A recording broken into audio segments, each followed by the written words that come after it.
The next morning, the Fat Controller spoke severely to James. If you can't behave, I'll take away your red coat of paint and paint you blue instead. James did not like that at all, and he was very rough with the coaches as he brought them to the platform. Come along, he called rudely. All in good time, the coaches grumbled. Don't talk, come on, answered James, with the coaches splattering and grumbling after him. He sorted into the station.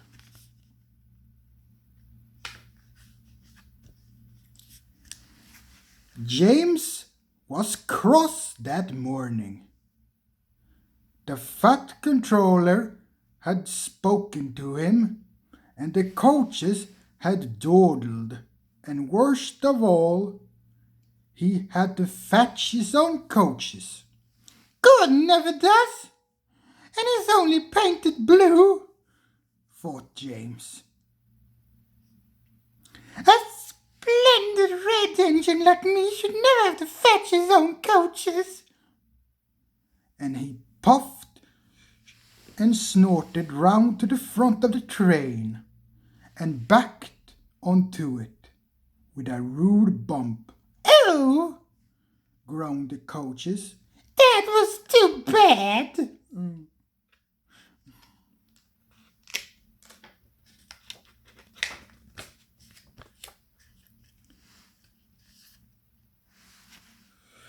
To make James even more cross, he then had to take the coaches to a different platform, where no one came near him as he stood there.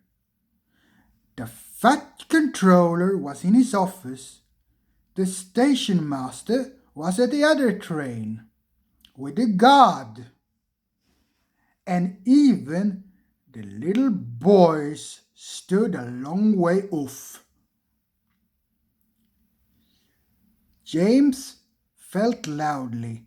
I'll show them, he said to himself.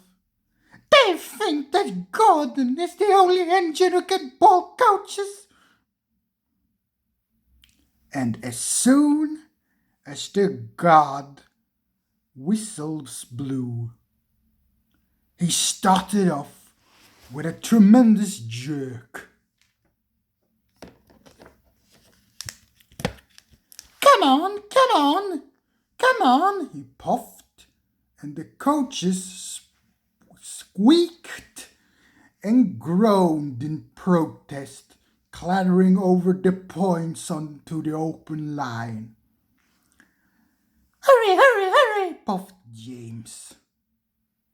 You're going too fast, said the coaches. And indeed, they were going so fast that they swayed from side to side. James laughed and tried to go faster, but the coaches wouldn't let him.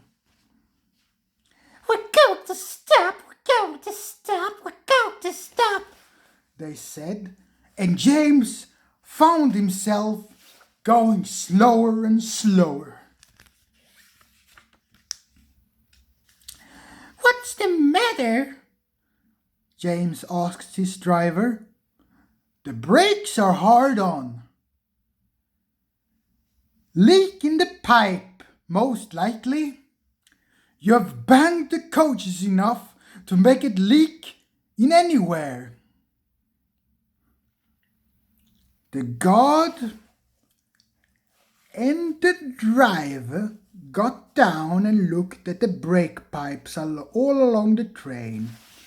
At last they found a hole where rough treatment had made a joint work loose. How shall we mend it? Said the guard. James' driver thought for a moment. We'll do it with newspaper and a leather bootlace. "Well, where is the leather bootlace coming from?" asked the god. "We haven't got one." "Ask the passengers," said the driver. So the god made everyone get out of the train. "Has anyone got leather bootlaces?" he asked. They all said no, except one man with a bowler hat, whose name was Jeremiah Yobling, who tried to hide his feet. "You have a leather bootlace there, I see, sir," said the god. "Please give them to me." "No, I won't," said Jeremiah Yobling. "Then," said the god sternly, "I'm afraid this train will just stop where it is."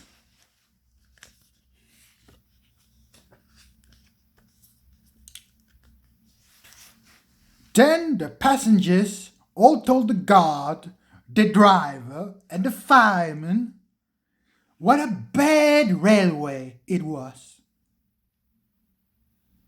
But the guard climbed into his van, and the driver and the fireman made James let off steam. So they all told Jeremiah Yobling what a bad man he was instead. At last he gave them his laces. The driver tied a pad of newspaper tightly round the hole, and James was able to pull the train. But he was sadder and wiser James, and he took care to never bump coaches again.